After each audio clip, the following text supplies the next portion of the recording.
Hey guys, so this is not like my regular video, but it's just something I would like to address. This whole Erica and Kidwaya's matter. The last time I posted about it, there are some comments I saw and I'm like, you guys need to be calming down. And apart from my page, even on Twitter, on Instagram, the kind of comments I've been seeing on it, and I'm just like, some people really need to be calming down. Like, the whole matter is just weird because it happens, the same thing happens every year. The kind of reaction you get when these things happen is the same, sometimes even worse. The way they come at the person and stuff is just very deep. So in this video, I would like to just break the matter down and analyze it the way I see it to the best of my knowledge. I'm just going to like give my opinion. Maybe you're going to have like a change of heart after watching this video, but just open your mind to what I'm about to say. So first of all, I would like to say that I'm in no way going to say that, oh, fornication is right or having sex before marriage is right. None of that is right. So this video is not like driving towards that angle, but I'm still going to break it down. Let's even say, okay, this kind of thing happened on national TV and this is how people are reacting. Should people really react like this, and why? What should be the best way to go about it? Okay, so yes, some people saying, oh, this is national TV, this kind of thing should not be done on national TV. It's wrong because it's on national TV and stuff. What exactly makes the act wrong? Like, okay, somebody having sex before marriage, what exactly makes it wrong? Because it's a sin, right? That's what makes it wrong. So if you're coming from the angle of it being a sin, then the location should not matter, because regardless of where it is done, it is still the same sin and it will still get the same punishment. So that should not really be like the point, because now let's assume that everybody in this world, we have to go outside. You're subjected to staying outside, like in a garden, for a particular period of time. The things that you see that you don't see outside on a normal day, the things that you don't see people doing outside on a normal day, they are going to do it because this is what you're subjected to. So in this case now, it is because, okay, they are on national TV and that is what they are subjected to. So the whole idea of them being on national TV and doing this kind of thing, not so strong. Then if you're saying that, okay, you're not looking at it from the Christian angle or maybe the Muslim angle or like whatever you believe in, but I'm sure that most of the beliefs have it in their doctrine that, okay, sex before marriage is a sin. That's why we look at it from that angle of, oh, you shouldn't be doing this, you shouldn't be doing this. If you're not looking at it, if you're not in any of these categories and maybe you don't just believe in anything, then it should not be a problem for you because it is not a sin to you. Like, it's not bad. So it's as good as hugging somebody. So if you don't have any of these beliefs, then we don't even have any discussion right now, because it's not even bad, it's not a sin to you, so it's fine. So now I'm talking from a Christian angle because I'm a Christian. I can't speak from a Muslim angle. I don't really know what their doctrine says, so I'm going to talk from a Christian angle. So now I believe I've cancelled out the idea that the place does not matter, because you're still going to be punished the same way. So if you don't feel like, oh, if you're doing it behind closed doors is bad, then you should not feel like if you're doing it on national TV it is bad, because the only thing that makes it wrong is because it's a sin. Every other thing doesn't count. That's the only thing that makes it wrong. So once you cancel out that, then there's nothing wrong with it.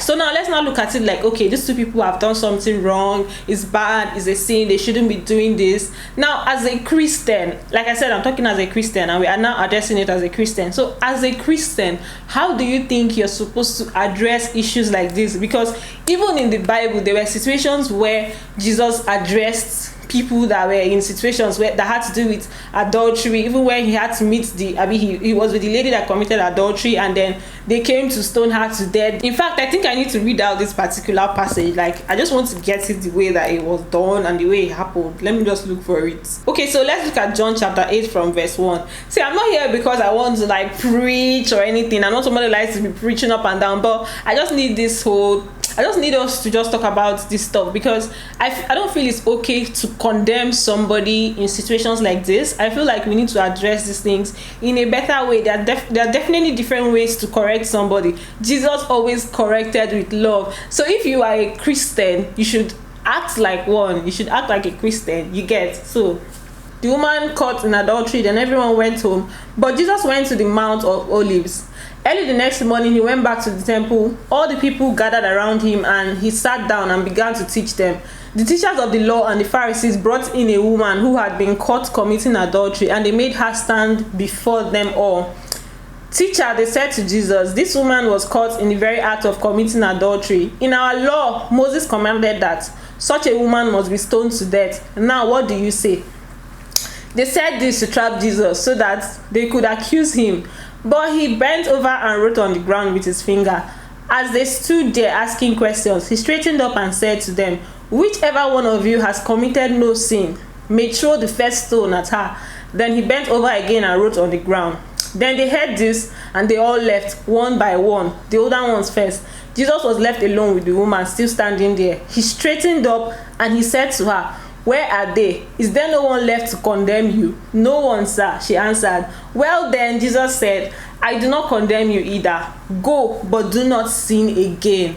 So he clearly stated that he corrected her. Oh, don't sin again. This is a sin. Like he did not look at it like, oh, maybe I'm going to pardon this person. I'm not going to allow them condemn her, but I'll just let her go and continue sinning. But like he corrected her and told her that this is not it. That's like correction with love. Not he did not. I don't think there's any part of the Bible where he had to see somebody that was like committing this kind of grave sin, and he was like, you this, you lose human being, or he had to like insult the person. I don't think that's the way to go. That's like not, you're not correct. Most of the people that I see that are dropping this, it's not as if they're trying to correct. They're just like condemning, insulting and stuff. But here he said, if you have no sin, cast the first stone. He didn't say, oh, if you have committed if you committed adultery and you were not caught, or if you committed adultery and you were caught, then don't stone. But if you were not caught, you can stone. So this is still the clear case of like whether it's a national TV is not. But if you have not done that, then you should throw the first stone. And I think he was just trying to say that we should not be too quick to condemn people. Like you can point out their wrongs and stuff, you can be like, this is not right, this is wrong, but it's different from outright condemnation. I think that's what I have a problem with. That's what I personally have an issue with. And then for this particular matter, and one major thing that I didn't even like was the fact that she told Neo about it. Like it didn't make sense to me at all, because you don't know if Kidwaya wants it out there, you don't know if Kidwaya wants Neo to know. Like two people are involved in this thing, so it doesn't make sense for you to go and be telling another person, because you don't know if Kidwaya wants the person to know, and you don't also know if Kidwaya wants it out there. So it didn't make sense to me, because if it was Kidwaya that was saying it, we'll still finish him very well. We'll be like, oh, kiss and tell and stuff. So it did not make sense to me that okay, she was going around, she told Neo about it. Before you know, maybe Neo and V can be having like bed talk, and he'll say it. Or maybe he's discussing with us, or he's close to different people in the house, and he'll say it, and before you know, it's the whole house. In fact, all of us have already heard it, so there's no difference. So that's the only thing I feel like was major, and I didn't really like it at all. Then let's even talk about the aspect of the fact that okay, it's mostly the ladies that are being dragged in situations like this, and this is not the first time. Last 2 years we had Kafi.